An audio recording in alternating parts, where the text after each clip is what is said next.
ja mis vist on eriti oluline, on see, et ega kui kuskil siis kriisis avalduvad ju inimeste võimed, aga ka see tõeline iseloom, et millele nii-öelda tavapärastes oludes ilmselt et ligi ei saa.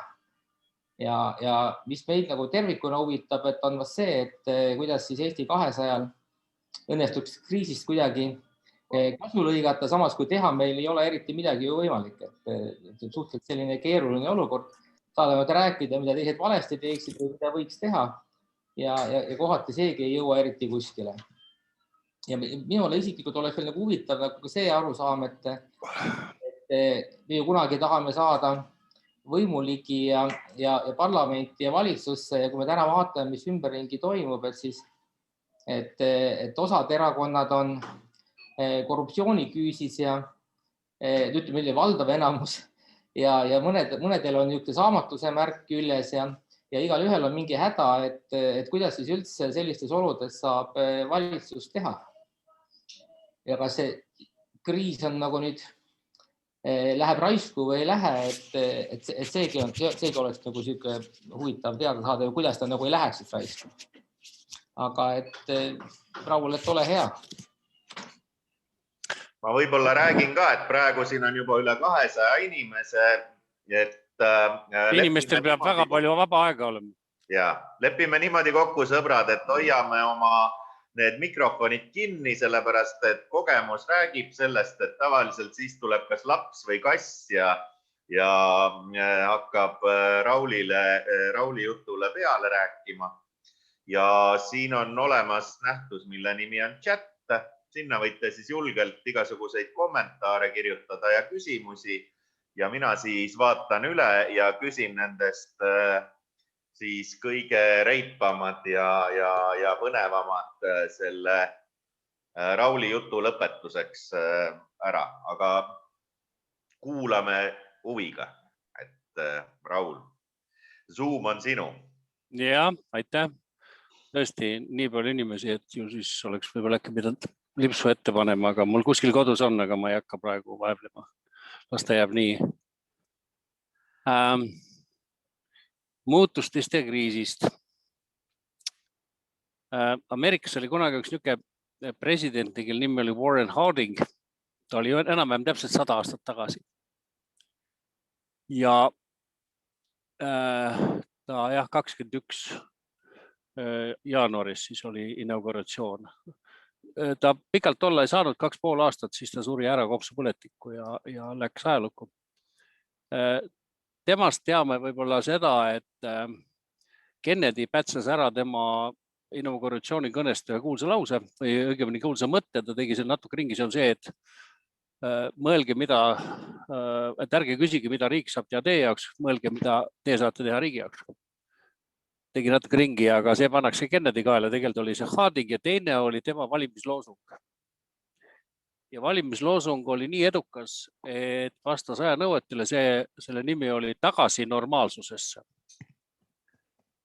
Ja sellega ta sai presidendiks ja sel hetkel tuleb arvestada, et selja taga oli siis Esimene maailmasõda oma paljude ohvritega ja selja taga oli siis, õigemini oli lõppemas Hispaania pandeemia, Hispaania gripp, mis tappis veel rohkem inimesi, kui oli Esimene maailmasõda, mis jättis kustumatu jälje inimeste mälusse. Ja kui me mõtleme oma psühholoogilist seisundit, praegu siis me suurel määral tahaksime ka tagasi minna normaalsusesse, väga paljud lähemalt. Kui küsida, et mis on hea aeg, siis selgub, et hea aeg oli see, mis oli enne pandeemiat, kus sai kõike teha, oli vabadus ja iga tore.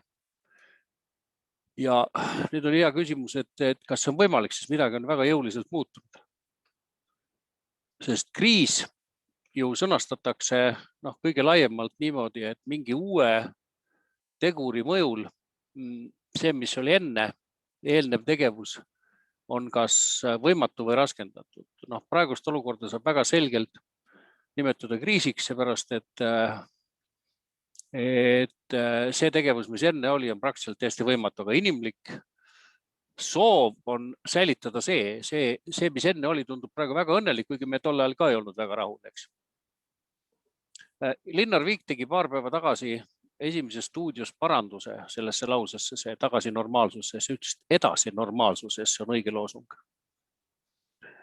Ja ma arvan, et see on väga täpne, et nuppud on teistmoodi laual, uut moodi, me ei tea, mis jäljed meile sellest kõigest jäävad, mis praegu toimub. Et see tulevik on kindlasti teistsugune. Ja nüüd selle põhjal siis võiks ka arutada, et mingid suured muutused on käimas. Ma proovisin analüüsida natukene muutusi ja et kus muutused tekivad. Ja sain umbes 4 põhjust, kus muutused tulevad ja need on poliitilised põhjused. Muutused tulevad kogu aeg tegelikult. Näiteks 91. aastal, eks ole, muutus Nõukogude Liit läks ära ja tuli täiesti uus majandusstruktuur ja põllumajandus kadus sisuliselt sellisel kujul nagu ehk see on poliitiline muutus. Need on pidevalt. Majanduses Thatcher pani kinni 78–80 või 79, kuni 82, näiteks Walesis kaevandused ja töötaja 130 000 inimest. Piltlikult öeldes mingi meie Ida-Virumaa ekvivalent suuremal kujul. Muutused toovad esile kliima ja näiteks või siis mingi loodusnähtus 1,5 aastat tagasi ma olin Islandil Sigurfjordur või igal mingi fjordur ta oli. Linn, mis omal ajal oli siis nii-öelda Heeringa pealinn. Ilus linn, imeilus linn. 1200 inimest praegu, aga omal ajal elas seal mingi 3500 inimest ja seal oli laht kihises, laevadest püüti heeringat oli. Ja siis teadlased töötasid ja need muide jõudsid ka siia. Mina mäletan, et Pandivere poodi jõudis tünnidega Islandi heeringaga, väga hea heeringas oli. Ja siis 1969. aastal heeringas kadus ära, pole tänaseni tagasi tulnud, punkt. Ja sellega lõppeski siis kogu see epopöa, sest nüüd tuleb tegeleda millegi muuga, eks ole. Ja loomulikult toob kaasa ka muudatusi pandeemia ehk siis piltlikult öeldes must katk või siis see, mis praegu. Nii et see on enam-vähem vältimatu. Sa ei saa enam elada niimoodi, nagu vanasti oli. Ja muutusi ja kriisi, suur muutus ja väikse muutused elame pidevalt üle. Aga suur muutus ja kriisi sarnasus on tõesti väga suur, et sa ei saa enam teistmoodi edasi elada või vanamoodi edasi elada. Mingi tegur mõjutas ära. Ja nüüd, kui me analüüsime seda kriisi, kus me praegu sees oleme, siis järjekordselt tuleb tunnistada, et üks kõige keerulisemaid asju on kriisi tunnistamine kriisiks. Ja nüüd on hea küsimus, et kas me selles oleme piltlikult õnnestunud. Ma arvan, et ei ole. Et me ei taha seda tunnistada. Tuletame meelde, mina võin öelda, et äri tegelikult sai aru varem. 26. jaanuaril eelmisel aastal saatsin ma laiale rea kirju, kus ma otsisin selle koopi üles, kus ma hoiatasin, et see kriis on väga valus, nähes pilti, mis Hiinas toimub, jälgisin. Ja samal päeval muide saatsin ühele oma tuttavale noorele sugulasele, kes müüb neid igased hügieenivahendeid ilufirmadele, et kuule, et olukord Hiinas on hull, see asi vist läheb pööraseks. Palun täna õhtul osta maailmast kokku kõik asjad, mis sa saad. Maskid, värgid. Mitte homme hommikul, vaid täna õhtul, kui raha ei ole, laena ja varastab. Ta proovis ja sai väga vähe, sest äri juba teadis ette. Poliitika ei teadnud. Tuletame meelde, et meil räägiti veel kuu aega. Pärast seda 28. veebruaril räägiti veel meil hanerasvast. Siis kevad läks, nagu ta läks, olid keerulisemad hetked ja siis olid väga kummalised surved Rootsi poolt näiteks. Seal on kõik väga hästi ja nad on targemad ja sügisel teavad ja mul oli hästi palju kontakte Rootsiga. Küll ma proovisin rääkida siin oma sõpradele. Ma pidin minema 15. märtsil Portugalisse laagrisse koos oma väga hea sõbraga. Ja tema ei uskunud minu juttu absoluutselt, ütles, et Raul is panicking. Et meil Rootsis on maailma parimad teadlased, need täpselt teavad ja tegelikult mitte mingit ohtu ei ole, ma ütlesin, anna piletid ära, sest sa ei saa pärast nendest lahti. Väga paljud ei uskunud, näiteks Eesti sportlastele tuli ju Portugali järel saata erilennuk, et nad tagasi saaks seal, seepärast, et kui kiiresti läks see. Aga siis tuli ilus suvi ja nüüd peame hakkama rääkima kriisist sügisel. Et minu jaoks on täna esitada küsimus, et kui vaadata suurt pilti, nagu te näete, ma erakonna poliitikast eriti räägi, seda ma suurt ei tea, aga suurt pilti siis tuleb esitada küsimus, et kas Eesti on saanud koroonakriisi lahendamisega hakkama. Ja julgen täna täiesti selgelt üheselt välja öelda, ei ole. Me oleme ühiskonnana ebaõnnestunud. Seda väga selgelt ei taheta välja öelda, mina ütlen. See on lihtsal põhjusel, et ma ei näe mitte ühtegi võimalust selgitada seda teistmoodi, kui mingis näitajas on Eesti maailmas viimane. Euroopas selgelt, ilmselt ka maailmas, vaatame statistikat. Ja need põhjendused, ükskõik mis põhjendusi ei too, see ei loe. Me oleme kõige kehvemad mingis asjas. Mind häirib, võib-olla kui teid ei häiri, okei, mind häirib, meeletult häirib.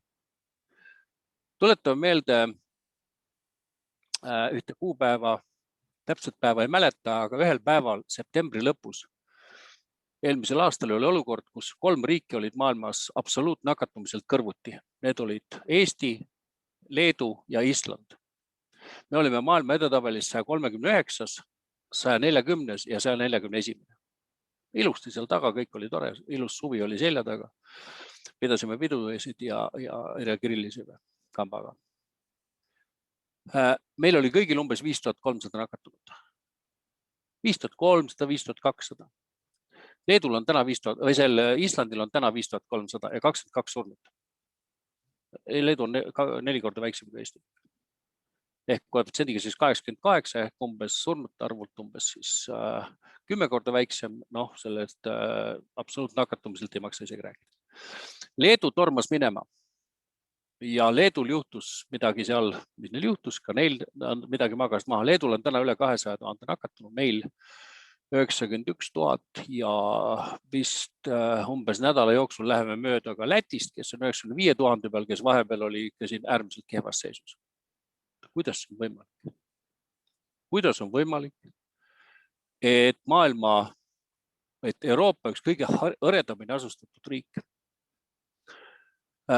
e-riik, innovatiivne riik, ühe kõige parema haridusega riik, suurepärase meditsiiniteenistusega riik, järsku mingis asjas on maailma viimane, kõige kehvem.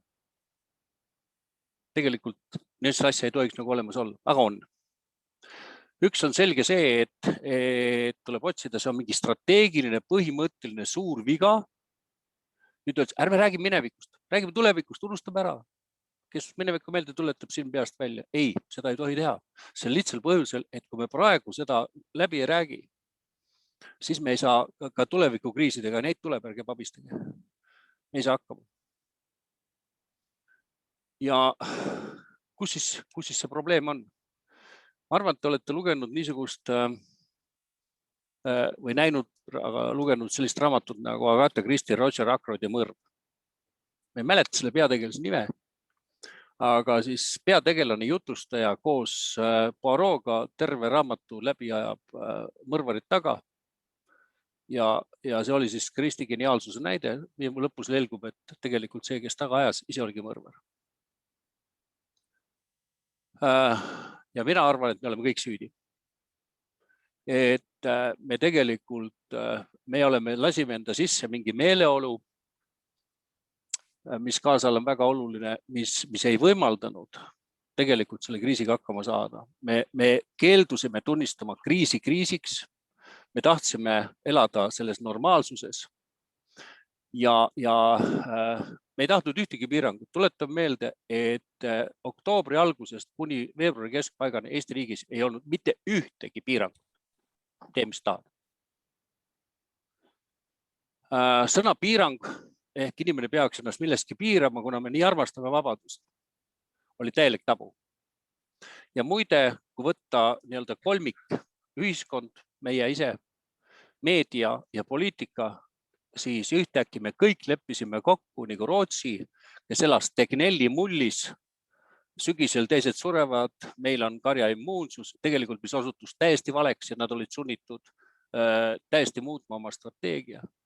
Siis meil näiteks see hääl, kui keegi ütles, et kuulge, numbrid suurenevad, oleme ettevaatlikud ja vaatame, mida soomlased teevad, kelle numbrid on väikseks, me kogu aeg läksime kehva, ei tulnud jutuks. Me tegelesime asendustegevustega. Meil oli, spordis on selline termin nagu kõrvaltegevuse staar. Et kõiki kõrvalasju tegime, meil oli hirmus tähtsus, oli kes kellega magab ja millal oli tulemas siis referendum, siis me lammutasime pensionit ja kõik igast muid asju, aga tegelikult me ei tegelenud rahvaelu ja tervise seisukoha pealt kõige tähtsam asjaga, mille nimi on viirus ja kriis. Kriisi ei saa juhtida tagant. Ehk juhtida, et rääkides seda, mida rahva meeleolu on. Rahva meeleolu on loomulikult, ma ei taha ühtegi piirangut, tule taevas appi, panna juuksur kinni, panna mingi muu asi kinni, kus see tuleb kõne alla.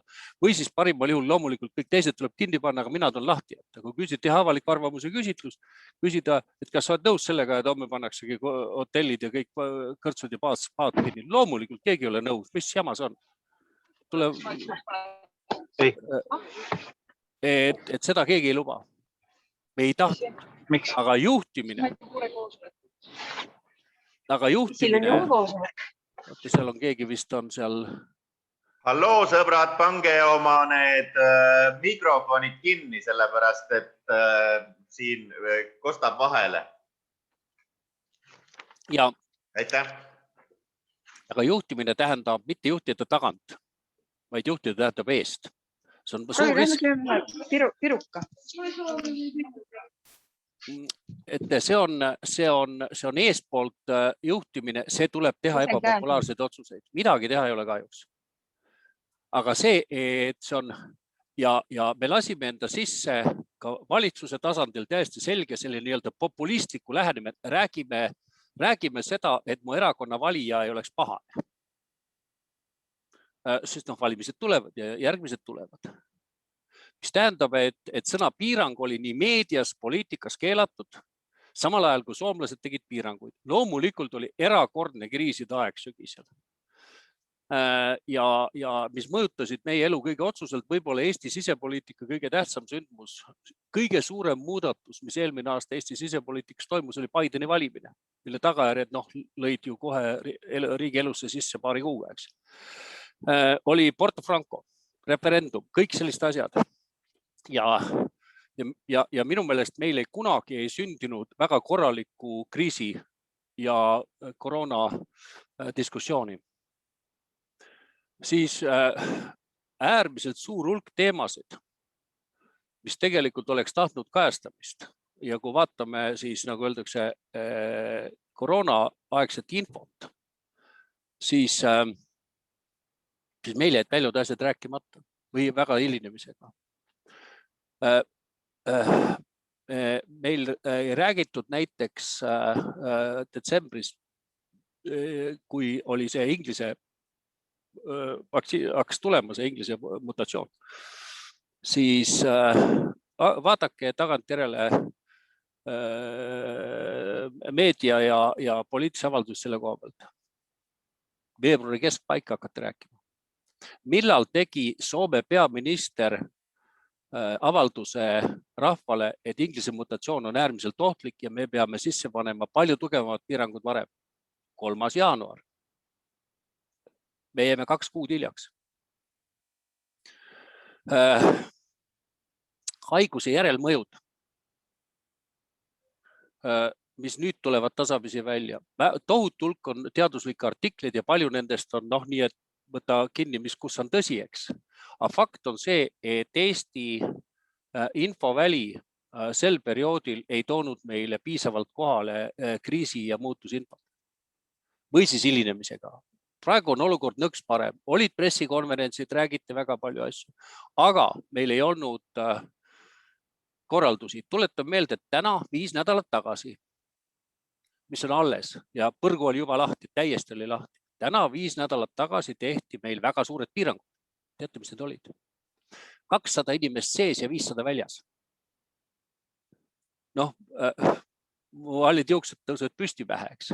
See on, malemängus võidab see, kes näeb ohtu kaugemalt. Me igal juhul oleme maganud maha võimaluse näha ohtusid kaugelt. Ja nüüd seda suppi sööme. Õnneks on viimased nädalad olnud selgelt sellised, mis on vähemalt näitavad, et toimub juhtimine, toimub mingi niisugune asi, et ma vähemalt usun, et mingi võimalus tekib. Lisaks ka tuleb seda vaktsiini infot ja nii edasi. Meil oli, tuletan meelde, mis oli veel muutusinfo puhul tõsine asi, et kuidas inimesed suhtuvad, ma ei tea, koroonas üldse. Uuringud ju näitasid, et meie nii-öelda see vaktsiini ja üldine ohutunnetus vähenes ju nende kuudega väga tugev, nii kaua kui läks põrguks. Nüüd maskid. Maskid ju teatavasti meil pikka aega oli, kanna edasi. On teoreetiline küsimus, kas kriisi on võimalik juhtida soovituste, veenmise, palumise ja nii edasi. Natuke kahtlen. Seepärast, et ühiskond ei ole nii üles ehitatud. Tuleb see, kuidas inimliku käitumise mudelis osa inimesi niikuinii ei käitu nii, nagu palutakse ja soovitatakse. Me ju palusime, et teile õhtul pange mask. No ei pandud. Kujutame ette olukorda, et tuleb praegu ilmateade ja ilmateade ütleb, et homme tuleb jäätorm. Ja jäätorm, mis tähendab, et liiklus läheb põrguks ja siis tuleb keegi vastutav inimene õhtul eetris on ta siis peaminister, president või keegi ütleb, teate, mul on teile palve. Sõidame homme 70 kilomeetrit tunnis, väga ohtlik on. Ja muide 80% inimesi kohe sõidab. Absoluutselt käitub täiesti nii, nagu palutakse. Aga see 20 ei sõida ja sellest täiesti piisab, et kogu asi untsu läheb. Täpselt nii on juhtunud ka meil. Nii et ma arvan, et reageerimised muutustele on väga, ütleme nii, et jääb soovida. Ma loodan, et see protsess toob nüüd kaasa terve rea auditeid. E-riik, juhtimisasjad, et tulevikukriiside jaoks valmis olla. Mida siis ikkagi teha? See kogu selle info leviku küsimus, kogu see küsimus, et kui palju ja missugust osa elanikkonda ikkagi reaalselt mõjutatakse läbi Vene infovälja. Täna ju oletame. Üks on aga selge see, et kui osades venekeelsetes piirkondades vaktsineerimise usaldusväärsus on mingi 20% ringis, siis on selge see, et see ei saa tulla siit, see peab kuskilt mujalt tulema. Ussar kirjutas täna artikli sellest, mis seal toimub. Mina vaatan pidevalt ja näen ja päris hirmus toimub. See, et niimoodi jätkata, kus arvestatavat osa Eesti elanikkonda ja reaalselt ka tervisekäitumist juhitatakse läbi väliriigi telekanalite ja me tolereerime seda, siis väga kaua sellist asja teha ei saa. Nii et selline kurb kokkuvõte on praegu siis alguseks selle koha pealt, et kuidas ma näen ette, kuidas ma näen praegu, mis on toimunud ja peamine järeldus on see, et me oleme selle kriisi lahendamisel ebaõnnestunud ühiskonnana. Me kõik. Ja et me arutame näiteks niisuguseid küsimusi, mis on eetilised küsimused, mis kerkis juba esile kevadel, et kui palju vanaema maksab. Meil oli kevadel artiklid ja muide praegugi veel, kus räägitakse, et inimelu maksab 144 000 eurot, keegi on Tartus välja arvestanud.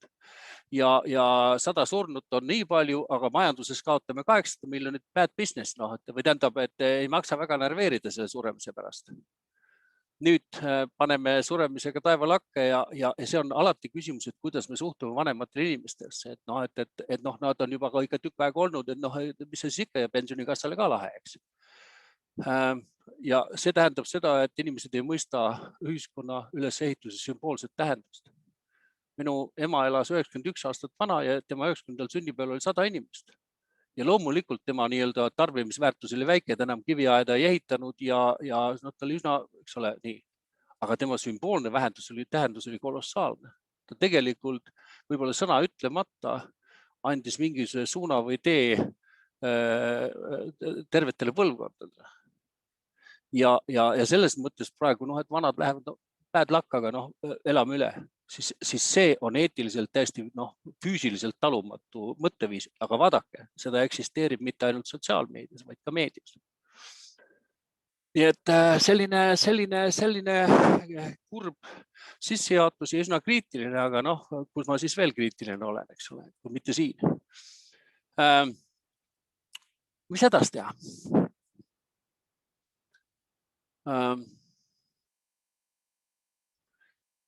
Tähendab, Linnar Viik juba hakkas siin seda juttu rääkima, et me tegelikult oleme ju, Eesti on ikkagi ajudega inimesed ja meil on hästi suur potentsiaal. Kennedy ka omal ajal ühes oma kõnes ütles, et kui hiina keeles kirjutada kriis, siis seda kirjutatakse 2 hieroglüüfiga, ma hiina keelt ei oska, ma ei tea, ma tsiteerin teda. Ja ütles, et üks nendest tähendab ohtu ja teine tähendab meeldivat võimalust. Ja see täpselt nii ongi. Thatcher oli lugu, kui 82. aastal tuli see Falklandi sõda ja kriis seal, siis ta ütles, et nüüd lõpuks ometi mingi korralik kriis, muidu tegele kogu aeg mingi suur osa ajast mingi igava asjaga nagu looduskaitse. Tolle looduskaitse väga suur kriis ei olnud, eks ole, aga nüüd me saame seda teistmoodi aru. Et see tõepoolest on praegu mõtlemisküsimus, et kuidas sellest nii-öelda tugevamana välja tulla. Ja nagu ma ütlesin, et mind füüsiliselt häirib see, et me oleme milleski kõige kehvemad. Ja see on strateegiliselt väga halb positsioon, see lihtsal põhjusel, et väike riigi ainuke võimalus on olla kiirem ja joosta suurte ees, sest muidu need trambivad tagant tulles, tulevad jooksuga rabinalt, trambivad üle, mis ongi juhtumas. Teiste ees jooksmine, see tähendab ajusid ja innovatsiooni. Ja ma niisugust asjade analüüsimisel, et saada aru, mis toimub, ma tarvitan väga tihti, võib-olla isegi liiga tihti ühte asja, aga ta annab nii palju infot, et kes laseks mind näidata slaidi, on niisugune inimene olemas seal. Mulle öeldakse host disabled participant screen sharing. Joanna, oled sa seal kuskil olemas, et sa pead mingit nuppu vajutama?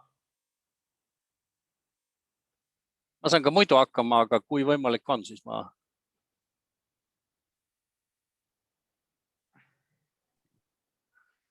Ehk saab hakkama, aga kui ei ole, siis ma näitan, siis ma räägin selle loo ära ja saab ka räägitud. Ja selle asja nimi on innovatsiooniindeks. Mitte innovatsiooniindeks, vaid innovatsiooni diffusiooni näite. See on siis üks selline graafik, mis näitab, et kuidas inimesed suutuvad uutesse nähtusse. Oletame, neist tuleb vaktsiin. Öeldakse, et vaktsiini vaja süstida. Või, ma ei tea, tuleb mingi uus tehniline vidin, digipult või mingi uus asi. Kuidas suhtuvad? Ja siis inimesed jagunevad gruppidele mitte rahvuse, nahavärvi ega soo järgi, vaid nende nii-öelda kalduvusi järgi. Ja innovaatoreid, selliseid, kes kiiresti ütlevad, kohe teeme ära, on ainult 2,5% ja 13,5% 100% on sellised kiire aktsepteerijad, kes ütlevad, iigle tore, väga hea, vaktsiin, kohe summ. Üksid last ära ja valmis, tehke tagumikku. Aga siis tuleb huvitav seltskond, see 34%, see on väga suur seltskond. See on ingliskeelne termin on early majority, aga need võiks öelda, et on nii-öelda aktiivne enamik või kuidagi. See on selline seltskond, kes ise ei torma midagi tegema, ei innoveeri väga palju, aga kui nad näevad, et see esimene kamp on tunnistanud selle positiivseks, siis nad hästi kiiresti reageerivad ja võtavad selle üle. Järgmine 34% on need, kelle esimene vastus on alati ei. Ja ei, seda pole mulle vaja, see on niisugune asi ja siis tuleb viimast 16%, kes on lõpuni ei. Nii kaua kui võimalik, nii kui surm meid lahutab, eks. Ja see tähendab seda, et kui me vaatame praegu neid protsesse, siis selle skeemi alusel on võimalik ideaalselt analüüsida näiteks niisuguseid toredaid asju nagu e-valimised. Ja see läheb täpselt Rogersi innovatsiooni järgi. See on selge, nüüd oleme jõudnud 45%. Seda protsessi ei ole võimalik tagasi keerata. Tähendab, see protsess igal juhul läheb edasi, kui ära ei keelata, siis e-valimised lähevad igal juhul üles, sest nüüd hakatakse tõmbama kampa sisse ka seda negatiivset enamust, kes juba on siia välja jõudnud. Ja selle tagumisseltskonnaga ei ole mõtet tegeleda, nad tulevad kunagi ise. Aga siis, kui enam ilma mobiiltelefonit hakkama ei saa, küll nad ära ostavad, eks ole, nüüd on juba enam 100% ostud, aga algus olid ju tohutult vastu. Nii toimub ka praegu see protsess siis näiteks nende vaktsiinide asjadega ja all on aeg. Muide, väga palju asju võtab tohutu aja. Nüüd üks on selge, et väikeriigil on ainult võimalus olla siin nii-öelda nende, kus innovatsioon on ja eespool jooksmine on aktsepteeritud ja suur strateegia. 2 korda on Eesti riigi ajaloos olnud olukord, kus valitsus on moodustanud need, kelle esimene vastus on ei. See oli 95 ja nüüd siin paar aastat tagasi. Ja see tähendab seda, et jäävad stoppama kohe väga paljud asjad. See annab teile arusaamise, et kui niisugune asi juhtub, siis seda elatakse tükk aega üle, seepärast, et e-riigiga, mis meil praegu siin jäi jänni paljude kriisiprobleemide lahendamisega, siis sellega ju 2 aastat ei tegelikult muud kui ainult seda, et äkki õnnestuks keelata ära e-valimised. Et mõelge selle üle, vaadake, internetis on selle kohta palju materjali ja täpsemat materjali, aga mina pean tunnistama, et ma olen seda väga analüüsinud ja saanud palju abi aru saamaks, et mis toimub. Vaadake, kuhu te kuulute muide. Mis gruppi? Nii nagu ma räägin, et teate, oleks vaja teha süst ja te ütlete, tark ei torma. Teate, siin ikka tuleb vaadata, neil on seal need, mis asjad seal, need igased trombid ja värgid ja lastad, teised siin katsetavad teiste peale ära ja siis tuleb mina tasapisi. Siis on selge, et te olete siin selle esimese seltskonna sees. Siis läheb natuke aega mööda, siis vaatate, et keegi väga pole ära surnud, siis okei, võib-olla ka proovin, eks, ja nii edasi. Nii et nii see käib. Kuidas neid asju siis edasi viia? Ja praegu on selge see, et kriisi ajal kehtivad need reeglid, et kriisi ajal ei tohi ka kommunikatsioonis öelda. Võib-olla me arutame, võtame siin aprilli keskel meil on juba täitsa planeerime seda värki. Need asjad nii ei käi. Kriiside ajal peavad olema lausetel algus, lõpp ja ütlus. Me teeme nii. Kriiside ajal vältimatult kasvab niinimetatud kindla otsuse kõva käe vajadus. Seepärast, et mingit udu pole vaja. Muide, väga huvitavad prooviga analüüsida näis esimese stuudio esinejaid. Ja kui seal on mõnikord inimesed räägivad täpselt sama seda, mis täitsa mõistlikud inimesed räägivad täitsa mõistlik juttu. Aga kui nad räägivad siit poolt vaadates ja sealt poolt vaadates ja siis võib olla, siis kriisi ajal see ei kõlba.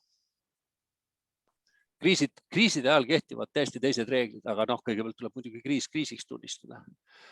Nii et mis jääb meile kaasa sellest asjast? Mina ei hakka ennustama, millal see lõpeb, seda ma ei tea. Mulle praegu tundub, et on mingid positiivsed märgid, eks ole, et vaktsineeritakse, siis pandi piirangud ja tuleb suvi, eks ole. Aga me veel ei tea, mis mutatsioonid tulevad. Mul on ühe sõbra isa, sõber minu vanune, sündinud isa tal kuskil oli, isa on surnud 20. aastate alguses. ja isa tegi kogu aeg, ta mäletab lapsepõlvest, isa pesi kogu aeg käsi. Kogu aeg pesi käsi. Nii kui mingi kontakt oli kellegi kogu aeg käsi peseb. Siis ta küsis, et miks isa peseb käsi kogu aeg. Ja siis selgus, et isa, nii-öelda tema vanaisa ja vanaema, põdesid läbi Hispaania gripi ja õpetasid oma lapsele selgeks, et tuleb pesta kogu aeg käsi, seepärast et viirust edasi anda ja see jäi külge eluks ajaks.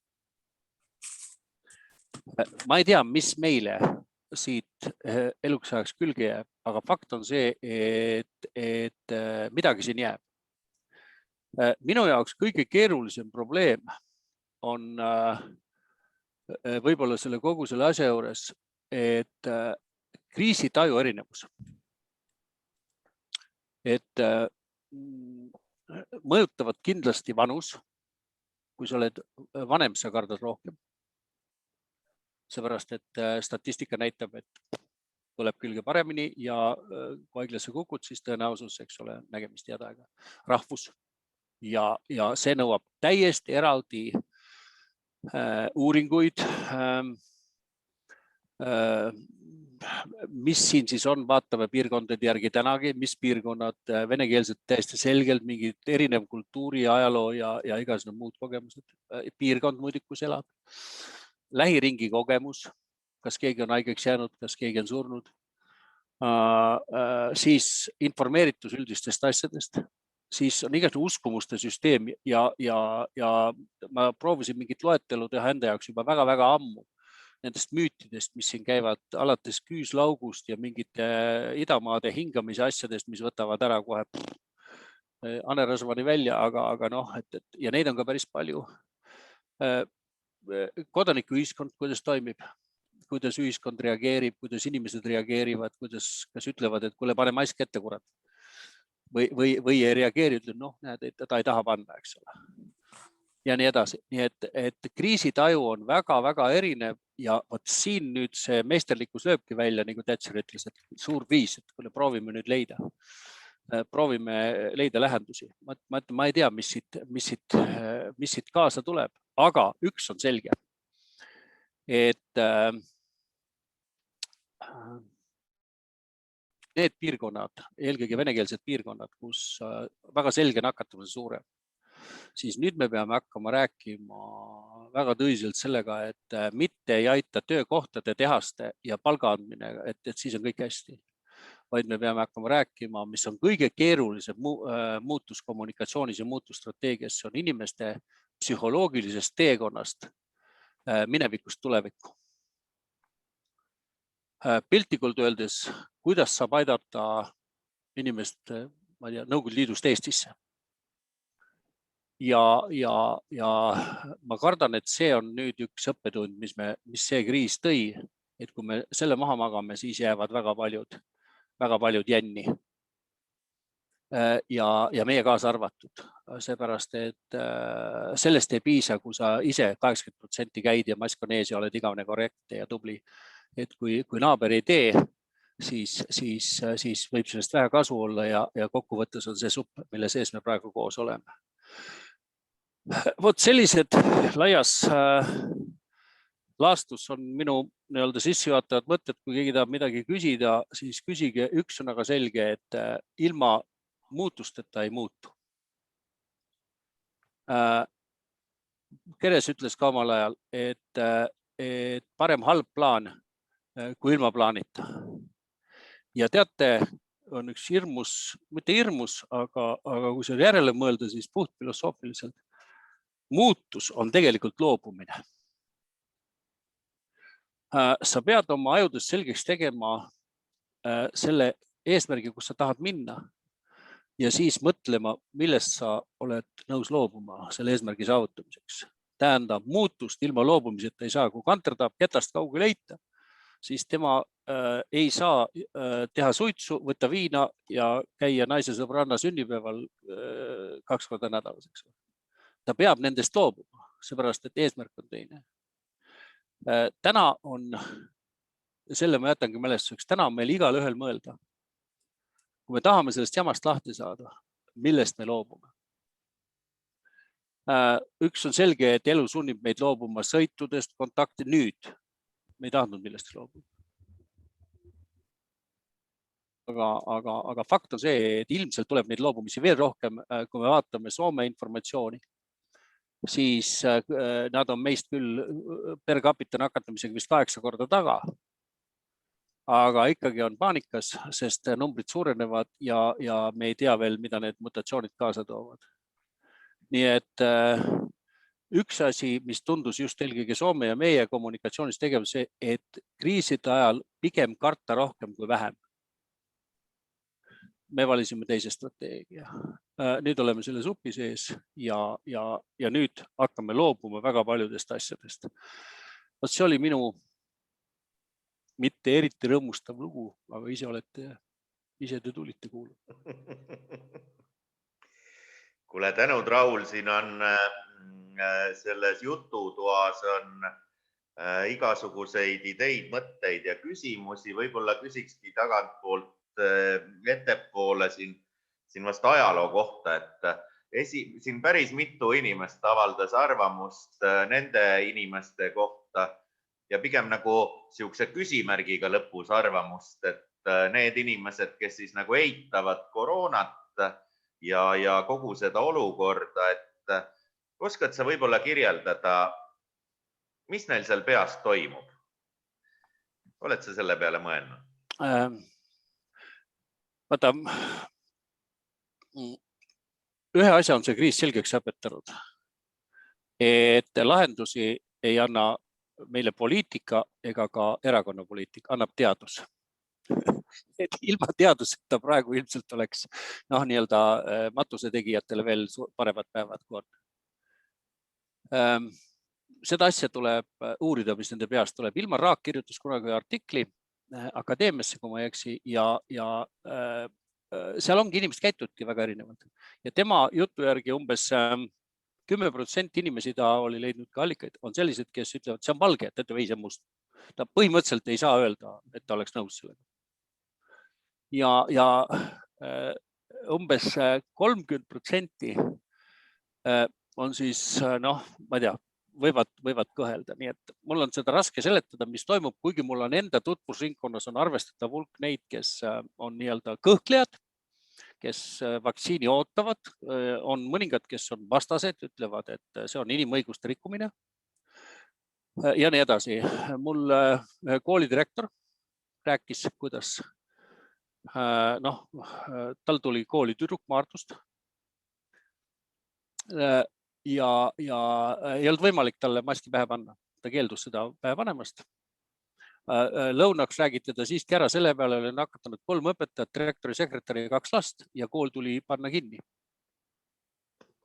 Seepärast, et nii on. Mis peas toimub? Sorry, ma ei oska öelda. Midagi toimub.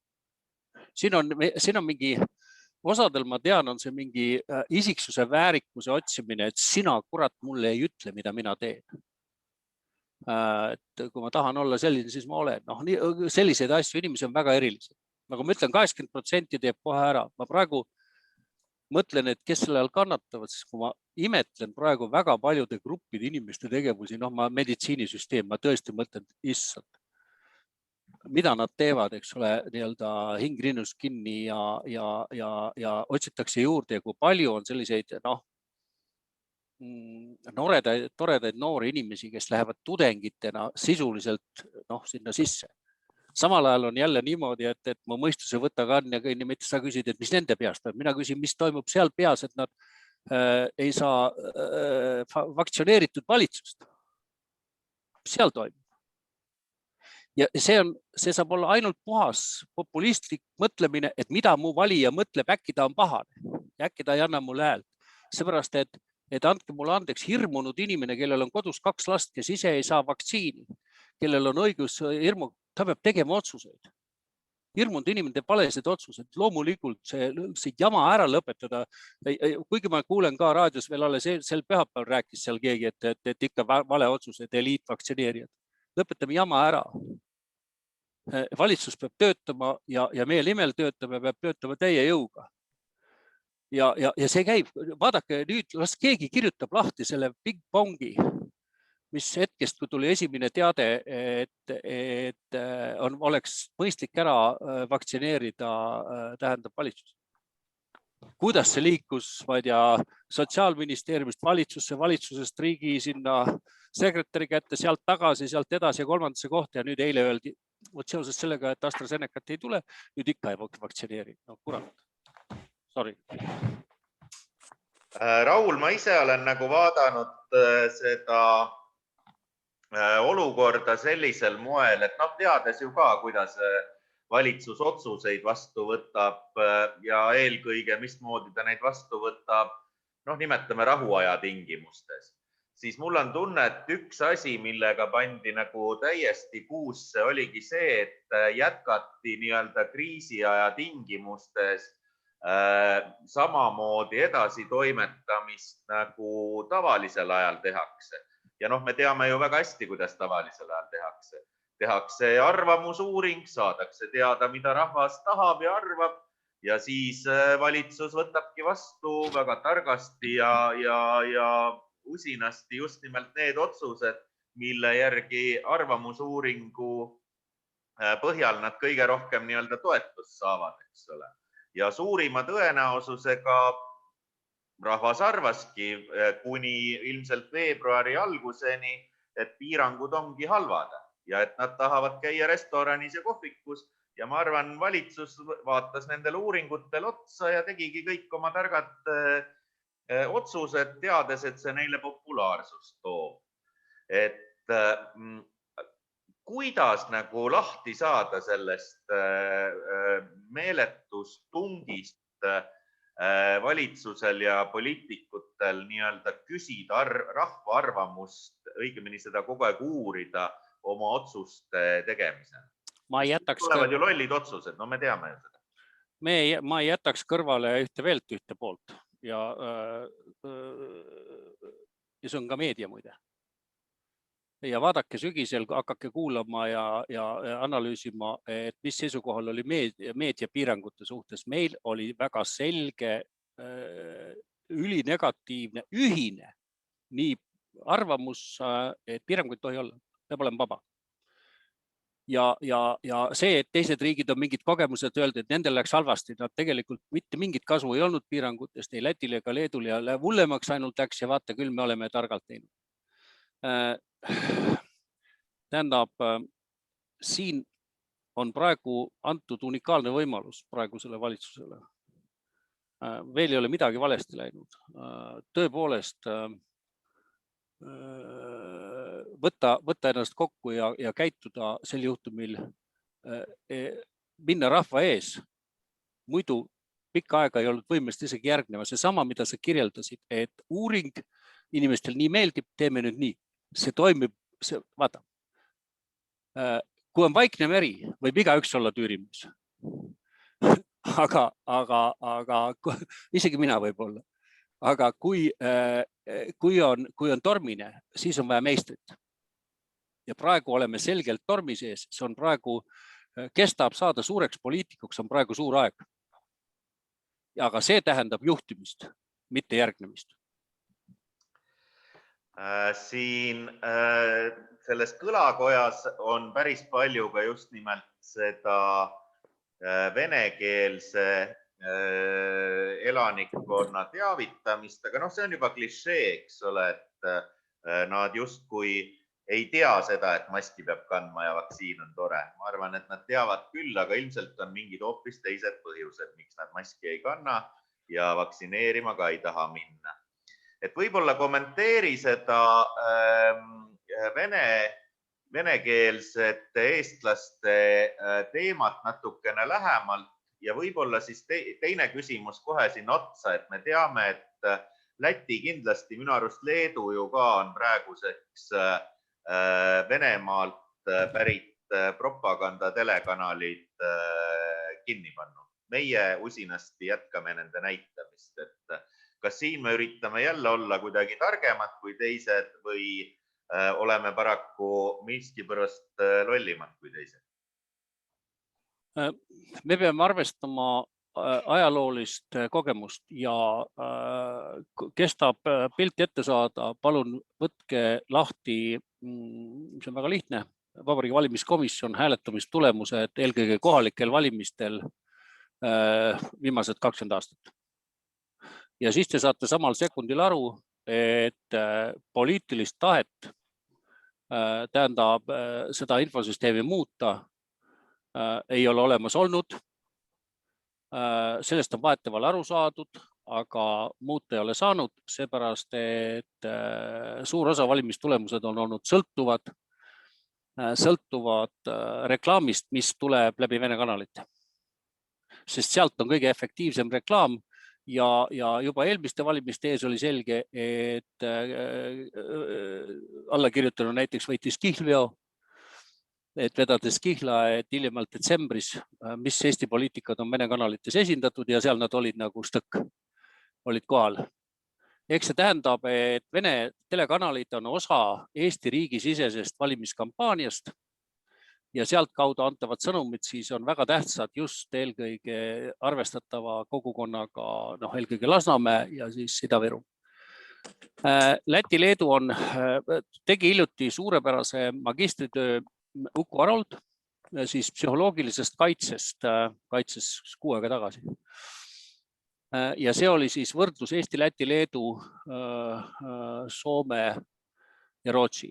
Ja siis seal oli siis erinevad strateegiad ja ma arvan, et tema oleks väga huvitav inimene rääkida sellest, et mis see tegelikult seal toimub, aga ma lugesin selle põhjalikult läbi ja olin natuke enne ka kursis, nii et tema tõi tõepoolest, et Läti ja Leedu on valinud tunduvalt nii-öelda tugevamad meetodid ja meie oleme praegu valinud sellise nii-öelda pehme tee.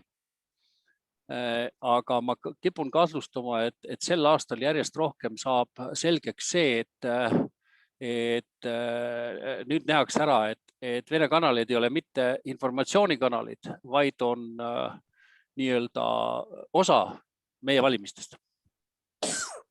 Ja kuidas sellele jaole saada, see eeldab väga suurt poliitilist tahet. Praegu seda on väga raske arvestada seda koosseisu, mis praegu on kujunenud, on seda näha.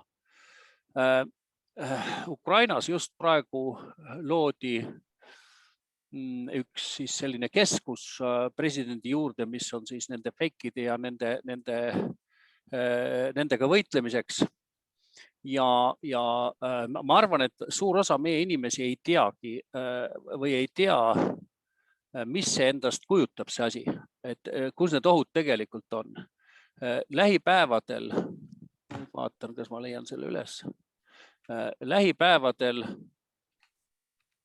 peaks ilmuma üks raamat eesti keeles.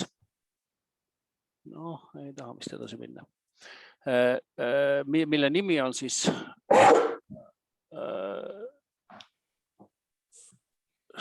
mille nimi on siis kas valede paljastamise käsiraamat. Väga lühike, 130-40 lehekülge, ma isegi ei tea, kui mitu lehekülge. Ja selle on kirjutanud Susanna Vehko ja see on siis sotsiaalmeedia ja kuidas ära tunda valesid. Minu meelest peaks lauaraamat olema igal ühel, et ei laseks ennast nii lolliks teha, tähendab vaadates seda, neid narratiive, neid lugusid, mis meile kohale jõuavad. Et see on ikkagi hariduse küsimus suurel määral. Et näiteks just lugesin eile vist ühte artiklit selle kohta, et need 10-15 narratiivi, millest Hussar täna kirjeldas ühte seal, et Estonski Võmirate või Baltiiski Võmirate. Et need on 10-15 narratiivi, mida pekstakse meie kohta ja luuakse need kujundid. Et kuidas nende vastu võidelda, et see on nagu uus võitluse maa ja võti on paraku poliitikute käes. Kui poliitikud aru ei saa, et nendelt varastatakse ära valimistulemused, Venemaa kaudu, siis palju õnne teile. Siis ise olete süüdi, minge peegli ette ja sülitage. Kui sinna ei sekku, siis vaadake pärast numbreid ja siis näete.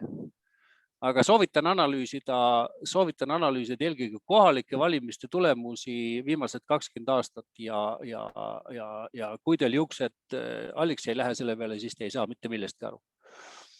Vaadake mind. Järelikult sina saad aru.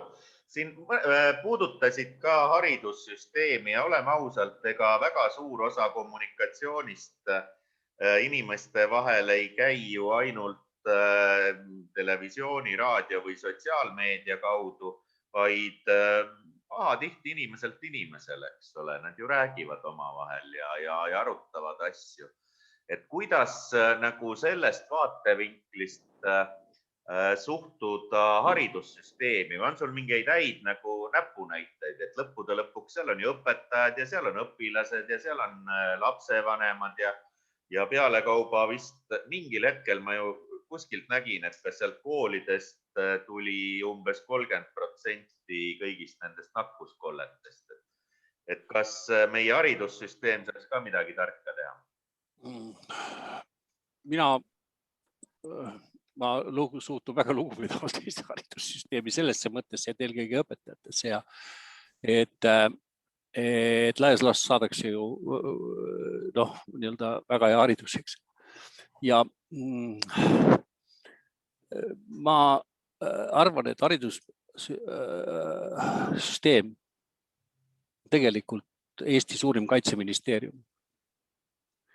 Ja see nii-öelda sümboolsete väärtuste kogum, mis seal läbi tekstide ja kõige selle tunnetuse, mis sealt tuleb, see tegelikult jääbki, see on kõige võimsam, see on kõige tähtsam asi, mis üldse on. Sealt kaudu see tuleb. See, et praegu ta on sattunud kriisi keskmes seoses selle inglise viirusega, kus noored ja lapsed rakatavad, see on lihtsalt üks väga suur õnnetus. See müüt, et lapsed ei jää, on nüüd jäävalt läbi ja nüüd on ju tähtis asi, kuidas neid kaitsta koos vanematega, aga fakt on ka see, et see on ka üks neid kohti, kus nüüd tuleb uus analüüs ja uus audit, et kuidas haridussüsteem ka kriisiaegadel vastu peab. Nii et ma arvan, et see nii-öelda pehmete väärtuste, sümboolsete väärtuste tähendus nii-öelda kasvab iga päevaga. Meie valikute mõjutamisel, me ju räägime valikute mõjutamisest, eks. On riste juhtum, kas minna paremale, vasakule, minna edasi, miks me sinna läheme, kas seepärast, et seal on raha või seal on ema või seal on riik või seal on lipp, eks ole, klassikal riste juhtum. Ja hästi palju neid väärtusi kodeeritakse meil ju sisse nii-öelda kodu- ja haridussüsteemi kaudu, nii et kui see asi korras on, siis tegelikult inimesed teevad ise suure osa õigeid valikuid elus. Nagu ma ütlen, 80% teeb niikuinii õigeid valikuid, nii et ärge üldse pavistage selle koha. Sa oled öelnud seda, et Eestil seisab ees praegu kaks väga olulist valikut, et kas minna nii-öelda tulevikku või minevikku või kas minna itta või läände või niimoodi nagu väärtuste mõttes, eks ole. Et kuidas sul endale tundub, et mingil hetkel, ma arvan umbes aastake või poolteist tagasi, võis isegi nagu päris ehmatusega avastada, et selline küsimus on üldse võimalik. Aga kuidas sulle nagu praegu tundub, et kas me oleme selle lõplikult maha saanud siiski oma küsimuste nimekirjast või tilbendate seal ikka? Lõplikult ma ei arva. Lõplikult ma ei arva, seepärast, et ta mingite ajalooliste kokkusattumuste või asjaolude puhul võib edasi kerkida, aga on küll oluliselt lihtsam praegu, kui oli mõni aeg tagasi. Nagu ma ütlesin, et Eesti kõige tähtsam sisepoliitiline sündmus oli Bideni valimine, mis tõi kaasa ahelreaktsiooni. Ja see mure, et nüüd peab mõtlema, et homme jällegi on nii-öelda mingisugused nõukogulikud väärtussüsteemid või minevikulised asjad, et mida kutsutakse peene sõnaga, las ta olla, siis et need tulevad jälle, et äkki saaks midagi ära stopata, äkki saaks midagi seisma panna, ma ei tea, e-valimised, mingid muud asjad. Siis see hetkel see hirm on nagu läinud, nüüd sõltub lihtsalt sellest, ütleme niimoodi, et ühiskonna intellektuaalsest, teaduslikust ja kultuurilisest eliidist, et kuhu ta meid suunab ja siin kindlasti tuleb vaidlusi, nii et tapab. Nii et hetkel on kindlasti oluliselt parem, kui oli mõni aeg tagasi. Ja võib-olla lõpetuseks nii palju, et vaata, kui satud ikka ju õhtusöögil arsti kõrval istuma, eks ole, siis tuleb tal ära kurta kõik enda mured ja teada saada, millist tabletti võtta. et kasutan siinkohal samuti juhust, et Raul, mida sa oskad Eesti 200-le soovitada, et millist tabletti meie võtma peaksime, et me edukad oleksime? Nagu ma ütlesin, ma olen parteiväline totaalselt, aga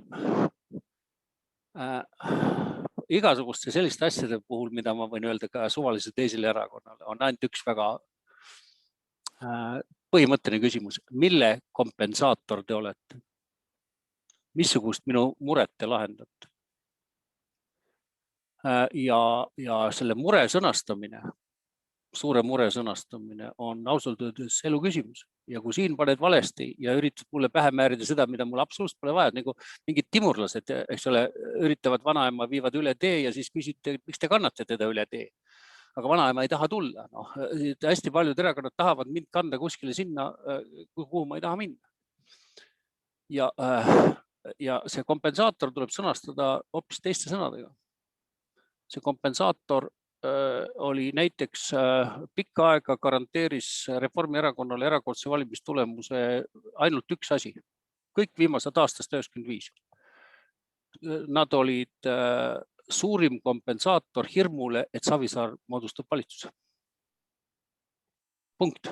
Ja selle nimel hästi palju asju anti andeks, tehke mida tahate, aga garanteerige seda. Nad garanteerisid, tulemus on see, et tulid võimsad numbrid.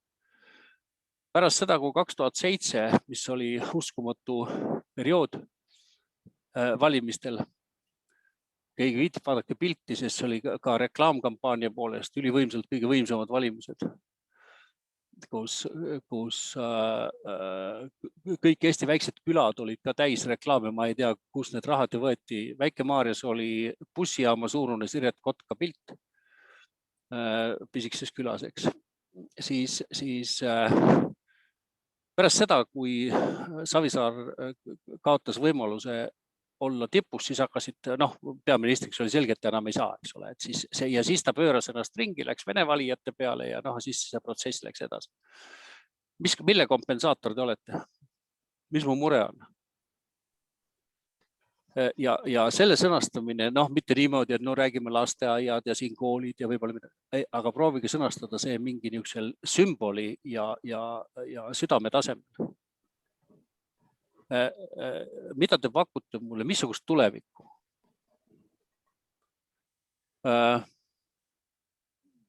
Vaadates erakondi, siis mis on teie loosung, eks ole, et tagasi normaalsusesse või edasi normaalsusesse. Oota, mis see uus normaalsus on? Mida te annate mulle seda praegu, mida teised ei suuda anda? Minu meelest on nišse nii, et tapab. Seepärast, et pensionisüsteem on lammutatud, eks ole, mis siin veel on tehtud igast imeasju. Et võimalusi tuleviku jaoks on päris palju. Nii et see on peaküsimus. Kui selle välja mõtlete, siis tuld. Seda ütlen ma kõikidele teistele erakondadele ka. Kuule, Raul, aga tänud selle väga meeleoluka tunni eest. Ma arvan, et sa suutsid sõnastada väga palju sellest, mida meil endil võib-olla peas mõttes mõlkus ja sa tegid seda nagu alati suurepäraselt. Et aitäh sulle. Ja nüüd inimesed, võt see on see hetk, kui te saate lõpuks oma mikrofonid sealt käima tõmmata ja teeme Raulile ühe vägeva aplausi ja puhtalt sellepärast, et kui tema kardab alati olla nii-öelda kõige viimane, siis antud juhul on ta konkurentsitult kõige kõvem, sellepärast et teda kuulas 450 Eesti 200 inimest. Ei ole. Suur tänu. Aplaus sulle, Raul. Ja pühapäevaks Marek, palju õnne 50. sünnipäevaks. Selle 50. sünnipäevaga on nii palju, et inimesed vaadake hommikul Anuga saadet ja vaadake, mismoodi siis see sünnipäev välja näeb. Aga tänud kõigile ja Raul, kohtumiseni sinuga. Aitäh!